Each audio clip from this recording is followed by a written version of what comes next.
Of being a 3-stage event, ceremony first, pre-reception when you guys go take your pictures, your guest side pre-reception having a snacks and drinks, and then there is the reception part. So we'll do the viewing in those 3 stages. Okay. So Kala and assess one day and move up.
I always joke with the bosses and say to them, they should always remember it's a little girl's dream coming true. 100%. You don't want to take away from that. We want you to come in and design your day. Play around it. So we don't have a lot of restrictions like that. So you can come in, if you don't like the carpet, take it off. And then we will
such.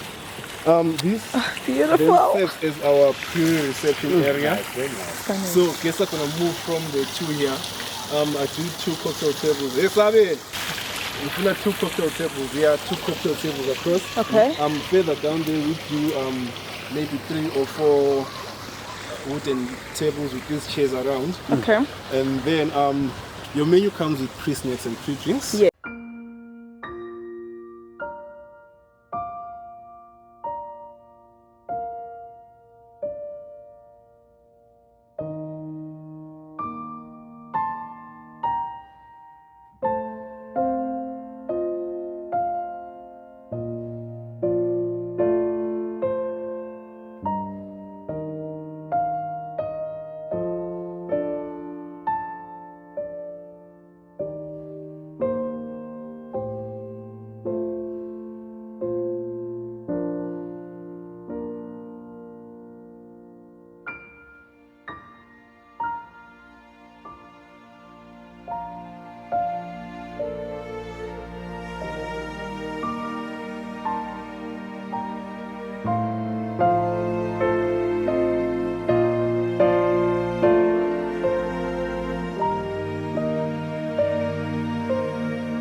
and it becomes a honeymoon suite for the night.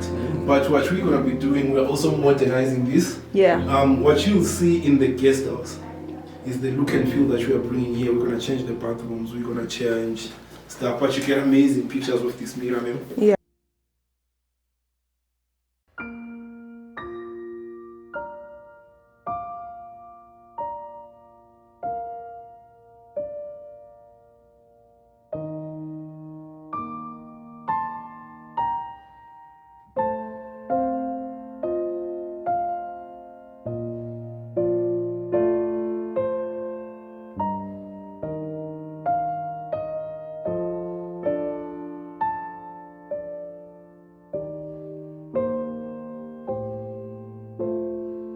Rooms. Okay. So that's where Umkwenyana gets ready.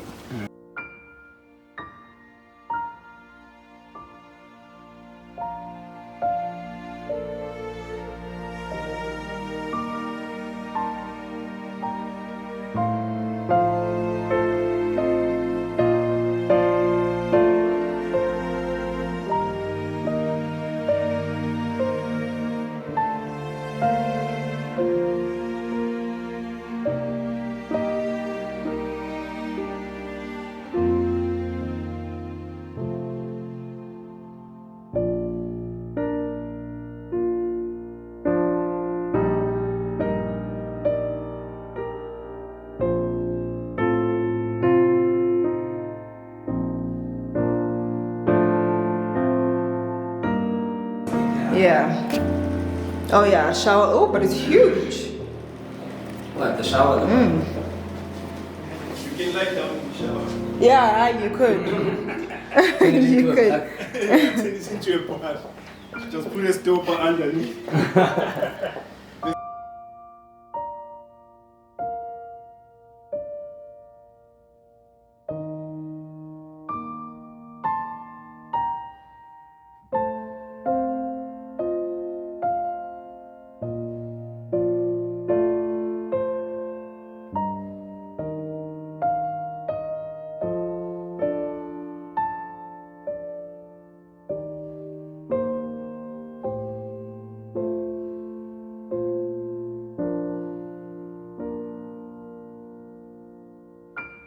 Let's quickly do this. You come in, you go to your rooms, you get ready. Yeah. We do the chapel part. Our. You go take your pictures. Your guests go to pre-reception. Guests are moved in. You guys finish off with your pictures, you join in. Once you've taken your seats, I move in with a plated starter. Starter moves us to the speeches. Speeches move us to the mains. The post-dinner formalities is a thank you speech from Makoti Namkwenyana. That is my setup. You can tweak it. And then we toast after speeches from Makoti Namkwenyana. You cut the cake, you do your first dance, it's party time after that. Formalities are done. Yeah. It's not like the you, time after that? It's not after like, cut the cake. It's not, How many hours is that? Oh, Five. 5, 6, Yeah, and then until 8, 9. It's not like you guys are sitting there the whole night. Yeah, because I was like, sitting there the whole day. But it's also a good thing to put the whole bridal team with you if you want. Or Does it? I think we're gonna go the route. What Or- bridal team? I think so. or what you can. How many you having? 3. Yeah. So it's 3. That should be fine. It's not too big. It's not like it's a 10-seater. But we still would like to be elevated slightly with that Yeah, stage. so that is how I used to do it at the current venue where I would elevate Makoti Namkwenyana, and then on the lower side Makoti Amantombazana, on the lower side. Oh, so you can't do variation. It doesn't have to be everyone No. on the stage. Okay. The stage would be just the two of you. Okay. On your lower side, it's almost attached but slightly detached. You have the table for the 3 people, table for the 3 people. Okay. I always advise on that. Sorry. The entrance into the reception where you really dance. I always say let your bridal team do the dirty work for you. Yeah. Yeah. They can't dance also. No, they're not bad. But they're gonna go in and shake it kancane. They say when they're in, when they're in, you guys are still standing by the door. They do a guard of honor. Ladies on the left, gents on the right. DJ changes the song. You guys don't really have to dance there. Yeah, we just You're come just in. moving. And, No, me and now then, to then you go dance. through. You, No, man, you I was dance. thinking in back. dance at the I've got Kalaman, you practice our I know this practice is on. I think from this.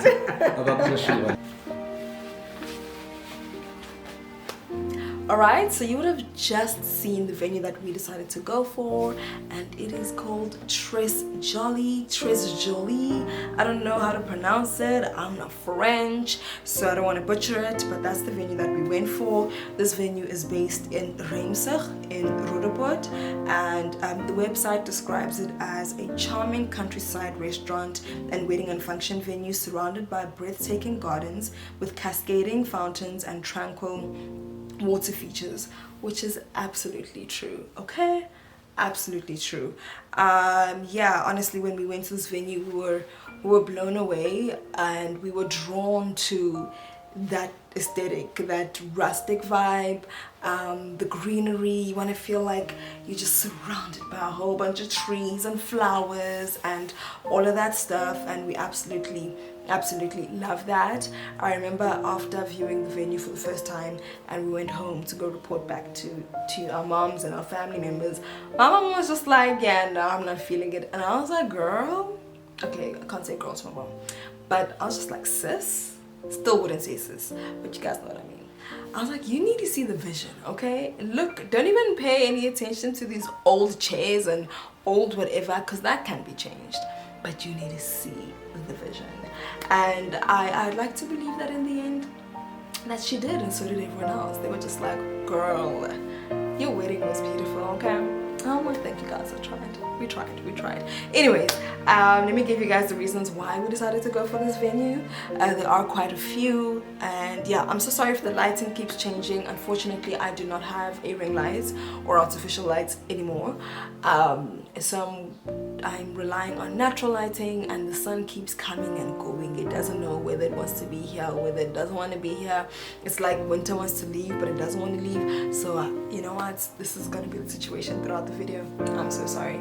But anyways, okay, so the first reason why we chose Jolie was that we were drawn, like I said, we were drawn to that rustic vibe, and we thought it was quite beautiful. I remember when I was walking up towards the chapel for the first time, and you're not gonna hear it now, but when I was editing the videos, you can literally hear me just gasp and say, oh, this is so beautiful, it's so stunning. And I just kept having those moments and those experiences throughout the venue, even when we reached the fountain court and the fountain area. Absolutely beautiful. I love the greenery, I love the plants, I love the different colors. At the time, we went at the beginning of spring, so not everything had bloomed as yet, but our wedding was in March, which was also just before autumn and the leaves are falling and all that stuff. So that greenery and that beauty was still very present at that time, and at that time of the year in March, which I absolutely loved. It was stunning. It was honestly absolutely beautiful, well maintained, clean. There weren't like puddles of water everywhere, and you know, actually there was one where we were just like, do these people even make an effort? But I don't want to shade anybody, because I think when they are having a wedding, it probably doesn't look the way that it did.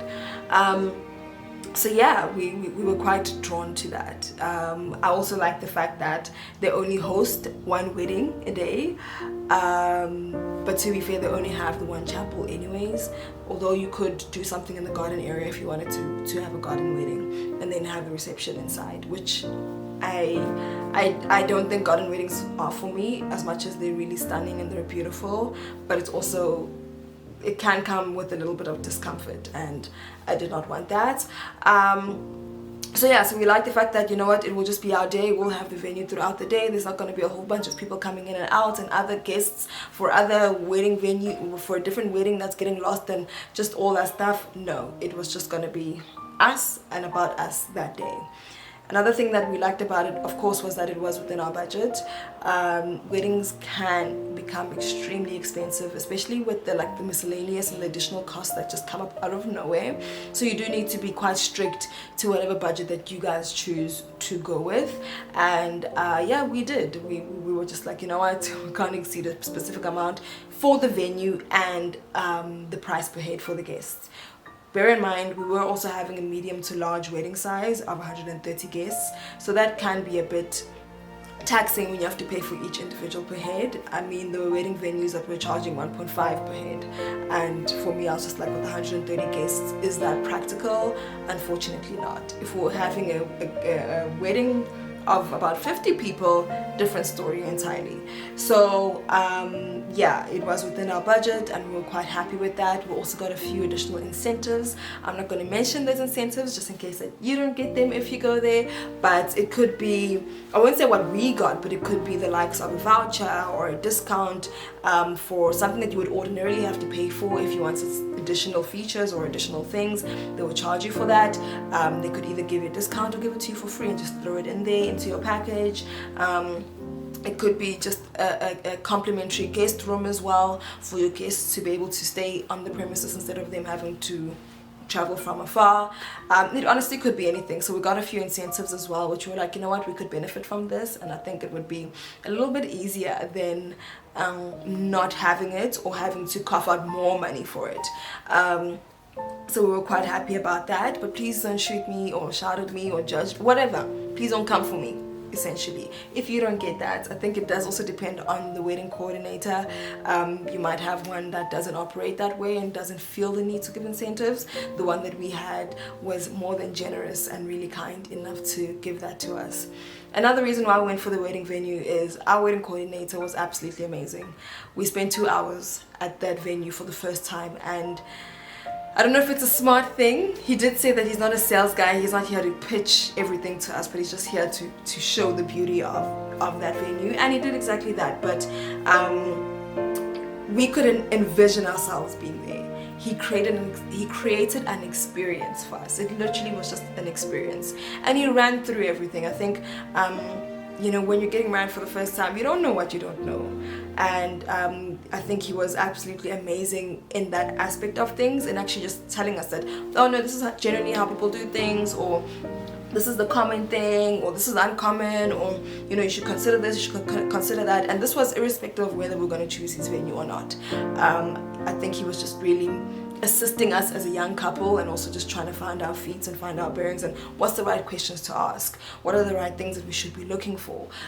So in him doing that, he also essentially created a lot of comfort and peace in us to feel like we can rely on you, and we can rely on you and your team, that on the day, whatever it is that needs to be done is going to be done. Bear in mind that you know, everything before the wedding day is your responsibility as the couple, but everything on the wedding day is no longer your responsibility. Once you've rocked up, you've done your part. Everything else now is about everyone else, whether it's the pasta arriving on time, it's the decor being set up, it's the cake arriving, it could be anything. That is no longer about me. And because we just rock up, we're here now we've done our part, and we've paid, we've planned, we've chosen, we've selected, whatever the case might be. Now we're here for the event to actually take place. So he gave us like a lot of reassurance that, you know what, if things go wrong, you're never going to know, because we're going to fix it. If it comes down to that, fortunately in our case it didn't. But like I said, there was just that reliance and that peace of knowing that you guys have it, you're going to sort it out, and you're going to bring our vision to life. And they did exactly that. Oh, the venue was absolutely beautiful. The reception area, when it got dark and the fairy lights came on and everything, I was just like, oh, this is so beautiful. I just want to sit and just stare at everything for a while. And yeah, overall we were extremely happy. Obviously there's some things that you can look back on and be like, I forgot about that. I was supposed to replace that chair and I didn't. But in the bigger scheme of things, who cares? Honestly, who cares? But yeah, it was an amazing day overall, and we're happy with the choice that we went with. If we had an opportunity to do it all over again, I'm sure we'd still pick the same venue. In a perfect world, maybe we'd go for something else that's a bit way more expensive, but you know, you gotta choose, you gotta make wise decisions when you're planning a wedding. But yeah guys, so this is the wedding venue that we essentially chose. You'll see more of it towards the end. Once we actually drop the final wedding video, then you'll kind of see how everything came together. But yeah, that's all for today. I hope you enjoyed this video. I hope you're enjoying the series. Please don't forget to like, comment and subscribe. We're trying to grow. I'm trying to get to 1,000 subscribers, and I cannot do that without you. Anyways, thanks for watching. Bye.